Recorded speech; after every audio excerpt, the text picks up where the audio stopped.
This is the first generation Hyundai Veloster, but a pretty special one to be exact. So what's so special about these Velosters?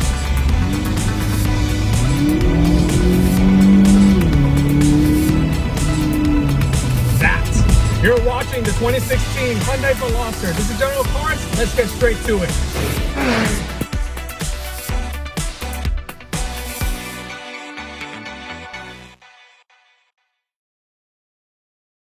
Real quick, I want to give a big shout out to Mazda of North Miami for providing me the vehicle I was able to show you guys today. These guys have a wide variety of vehicles ranging from the Miata all the way to the all-new Mazda CX-90. They also have some nice deals going on right now with the majority of their cars in inventory. So if you're looking for a nice, affordable luxury car, I would highly recommend you guys check out Mazda of North Miami.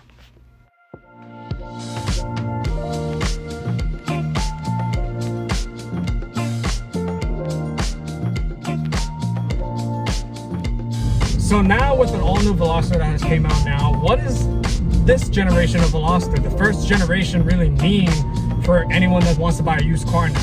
Well, this is really what you get. You do get an older interior, you do have still a 7-speed dual clutch, or you can opt for a manual, but how does this drive compared to the new one? I have not really driven the new one yet, but I will say this one is actually pretty fun. With 200 horsepower, with a 7-speed dual clutch transmission, this thing will get up and go. And I have experienced these engines quite a bit, and I will honestly say this generation Veloster still will be a good first car. Under the hood is a 1.6 liter TGDI 4-cylinder turbo making 201 horsepower and 195 pound-feet of torque. It's either made it with the 6-speed manual transmission or a 7-speed wet dual clutch transmission. It's also a pretty unique setup as well, given the fact that this is a 3-door hatchback. The driver's side looking more like a coupe, while the passenger side looks like a traditional hatchback. Right, now sitting in the inside of the Veloster, you do have a pretty old interior. I mean, this is an interior that's coming from 2016, and this is before Hyundai really changed their game when it came to interiors, when it came to really nice looking screens, to full digital gauges, to almost everything like that. This is the basic Korean type of interior you're going to get. So you have a little tiny 7-inch screen right up front that does have a pretty nice reverse camera. At the time, this is actually pretty decent as a resolution. You also have mostly analog and pretty much, I would say, like a third of a digital screen, where it basically tells all of your information when it comes to MPG, your fuel range, to more so of everything else. Okay, on the steering wheel, you do have paddle shifters, your normal toggles when it comes to your turn signals, windshield wipers, and you also have a couple things right here with the standard cruise control. You can also just check your trip meters, and you can also answer or decline calls as well, because this car does come equipped with Bluetooth. Your volume and radio controls are going to be all right here, and due to the fact that this is a 3-door model, this is only going to have 3 window switches here. So you're going to have a full automatic window here up front, while the other windows are going to be basically just manual operated. Okay, on the left over here, you're going to basically see you're going to have your Eco Active system, which is basically going to be a mode for fuel efficiency and stuff. This engine is not too bad in gas. Could get at least around 400 miles in a full tank of gas with this thing, and this takes regular gasoline, not premium fuel, none of that. If you do want premium fuel, it would run slightly better, but it's not really necessary with the Veloster. You also do have 2 12-volt outlets right here in the bottom with an aux jack and a USB, and right below you do have some pretty cool looking pedals. I'm not gonna lie to you. So full metal pedals. If you do want a third pedal, which is going to be a manual transmission, that is also an option as well. That is standard, and the 7-speed dual clutch is going to be the option for the Veloster. But of course, you're going to find more 7-speed dual clutch transmissions rather than the manual transmission. So basic interior, I love that it has a black headliner. That is something I really do like. You're going to have your sunglasses holder here and 2 lights right up front, and you can also have your normal visor. And to just see if it actually fully blocks, it doesn't retract out, but it has this little side piece here. I don't know if you can see it, but it does have this as well. So very basic interior, but it's pretty nice for the time. And for these things being pretty affordable now, I'm not gonna lie to you, you are getting a lot for your money, and this is actually a pretty good interior. Let's go check out the back seat. All right, now I'm gonna just climb all the way here just to kind of explain a little bit when it comes to leg space and headroom. Now, I'll be honest with you, the backseat of the Veloster is not going to be the most spacious. I'm going to actually take my hat off for this, but my head actually does hit this piece of the headliner right here. This doesn't even have the sunroof, by the way, and I'm about 6 feet tall. And yes, my head does hit this glass piece right here on the Veloster. So not really the best space in the planet, but this is not a car that you're gonna really carry a bunch of passengers and stuff. Leg space is not really the best either. I actually cannot fully sit comfortably at all. I'm gonna have to leave my legs on the side. However, once I kind of lay myself down a little bit, it's mediocre, I would say. Just very mediocre. Leg space is not gonna be the best, but as long as I have my legs on the side, I'll be all right. Head space is very limited. If you're 6 feet or below, you'll be okay, but anything above that, you're gonna be screwed here. Okay, so keep in mind also, this is the 3-door style hatchback, by the way. So there's only 3 doors. There's a door on that side, but there's no door here. So one side, it actually looks like a coupe hatchback, which I think looks really cool. The other side looks like a normal hatchback. So it looks like a normal 4-door hatchback. So you also do not have a center armrest either. You just have 2 cup holders here on the side, as well as like a little place to kind of store your phone or any extra stuff here. That's basically it. This is a basic back seat. You're not going to really have any amenities here. All your amenities are going to be more so in the front, because this is more so of a focused driver's car per se, but not like a true driver's car. This is more of a focus, like a person to go to point A to point B. That's it. Trunk space is actually not bad though, so let's go check that out. The trunk was oddly hard to open. However, space is pretty good. With the seats up, you get about 15.5 cubic feet of trunk space, while with the seats down, it'll bump it up to 34.7 cubic feet of trunk space. The trunk, as expected, isn't powered either, so you have to close it manually as well as open it.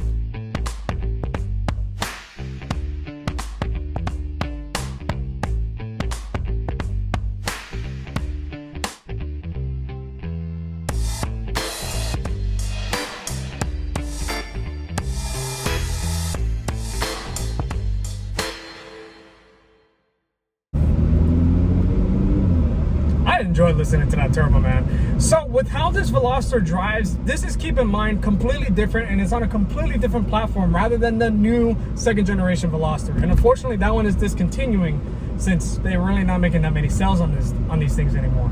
However, like I was saying, when it comes to platforms, this is based on the Hyundai Accent, that little tiny little hatchback car that really no one cared about and no one really liked.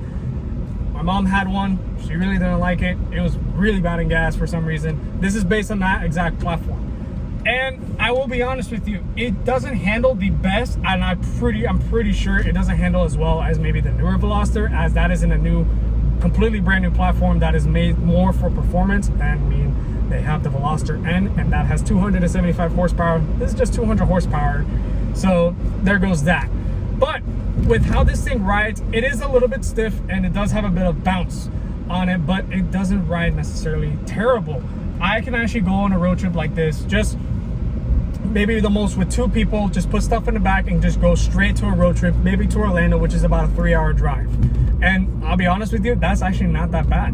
And you will sit very comfortably with this car. The seats actually feel really nice, have a really good amount of cushion, and they're not superly supported where it's like you feel like there's a tight amount of cushion all over the place and you feel like you're super tight. It doesn't feel like that. It actually feels like it hugs you, but you still can feel actually nice, genuine. Just go on a straight road trip on this thing and you will not have any problems when it comes to anything about that matter.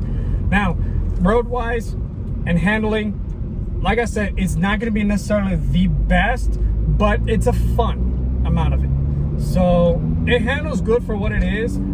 The Hyundai has tuned a little bit with the suspension and they've done a little bit with the brakes, but it's not like it's a full suspension setup like the Veloster N. It's not like it's a full brake setup like the Veloster N. Hyundai, this is right before when Hyundai actually hired these engineers who have done BMW M Series, who have done Bentley and Rolls Royces. This generation of Veloster is right before that. So this is basically Hyundai's performance of what they had at the time. And the 1.6 turbo that is in here actually feels really good. I actually enjoy how much power this thing is putting out. And we'll just give it a little bit of a... Alright, so when it comes to acceleration on the Veloster Turbo, the 2016 one specifically, it will go 0 to 60 in around maybe the high seconds to the low 7-second range. So it's not really fast, but it has a fun amount of torque like this. There you go, I picked up. It has a fun amount of pickup and it has a good low amount of torque. Now, I will say it does have quite a bit of turbo lag, so that took about a good couple of seconds before it actually picked up, and my foot was pretty much to the floor. So it took a minute, it took a second for the car to actually understand, okay, now we go vroom vroom. So that took a brief second of that, but once it starts going, you will feel an abundance amount of torque that it's not stupid. It's not like maybe I would say a Ford EcoBoost amount of torque, but it's a fun amount of power. And to be really honest with you, as a first car to actually understand what power is, what a turbocharger is, you know, acceleration and how to handle a car in certain situations and stuff, this is a great car to really understand this. And when it comes to blind spots, I will say blind spots are pretty bad when you look in the corners and stuff. On the front view, it's not terrible. When you look at the side here in the pillar, it is pretty bad, but that's why Hyundai actually engineered to actually put these little blind spot mirrors in here, because they knew exactly that the blind spots were not really the best on this car, so they wanted to help you out with that. And you also have a pretty gigantic rear view window as well in the back too, so you actually have two slopes of that where you can actually see a little bit of the sky, and you also have a good amount of view when it comes to the rear hatch. So that is something that was pretty cool that Hyundai did. But that's pretty much it. This Veloster, I'm not sure exactly how much this particular one is at North Miami Mazda. However, I've seen Veloster turbos, the first generation specifically, coming from around $10,000, maybe to at most close to around $17,000 for a low mileage, really good condition one. And I mean like a really, really, really good condition one. You can also find the second generation Veloster turbo as well. Those are actually a little bit harder to find, but they are around, and there's some that come in manual as well. So those obviously will range a little bit more expensive than this particular generation. That I've seen around 17 starting all the way to maybe around like $23,000. So it's not still really a terrible price tag, but if you're more of a serious budget, you can always go for the first generation Veloster. Now, there is a lot of things that I will say about when it comes to transmission and fuel mileage. Hyundai, in my opinion, has not really been the serious best when it came to fuel mileage. They have improved a lot. I just had a really bad experience with a Hyundai Accent back then. So that's one thing. The gas mileage that you can get in this thing, you can get between around 25 miles a gallon, close to 30 if you're doing good on the highway. So it's not going to be terrible whatsoever. You could easily get about 400 miles out of this tank, which is pretty good. I cannot lie about that. The transmission, this is Hyundai's first execution of the 7-speed dual clutch transmission. This is a wet clutch system, and here's my opinion about it. As now, this is my first time experiencing a wet clutch system, as really Hyundai's first ever try on doing this. This thing shifts pretty good. With 42,000 miles on this thing shifts very smooth. There are times where it has a little bit of a clunkiness, and that's just because it's trying to engage these clutches, and it's a little bit clunky when it comes to first and second gear. After that, it rides really smooth and it shifts relatively quick. I'm gonna put it in sports mode really quick. Let me see what gear I'm in. I'm in second gear. Has a little bit of lag, but then it responds pretty quick afterwards. So it's pretty responsive. I like the fact that how quickly this thing shifts. Yes, obviously when it comes to maintenance on these transmissions, they are going to be pricey. That's just what you deal with in a dual clutch transmission. But if you don't want to deal with the maintenance on that, you can always go for a 6-speed manual, learn how to drive that, and you're going to have even much more of a blast than driving one of those things. So transmission, I can definitely say that it drives really good. It's very smooth, and it's something that will take a little bit of time to get used to, as this thing has a tiny bit of a delay, but you're not going to get anything bad. You're not going to feel anything really bad whatsoever on this. It sucks really that Hyundai's discontinuing this car, because this is a really fun car to drive, and especially as a first car, not gonna lie to you, this will be great. It's sad to see the Veloster go, but it'll for sure leave a mark on Hyundai's history as a cool hatchback that fit all the needs for a high school or college student. If taken care of properly, the Veloster will for sure be a great first car to learn how to have fun while also being a practical little car as well. Until next time.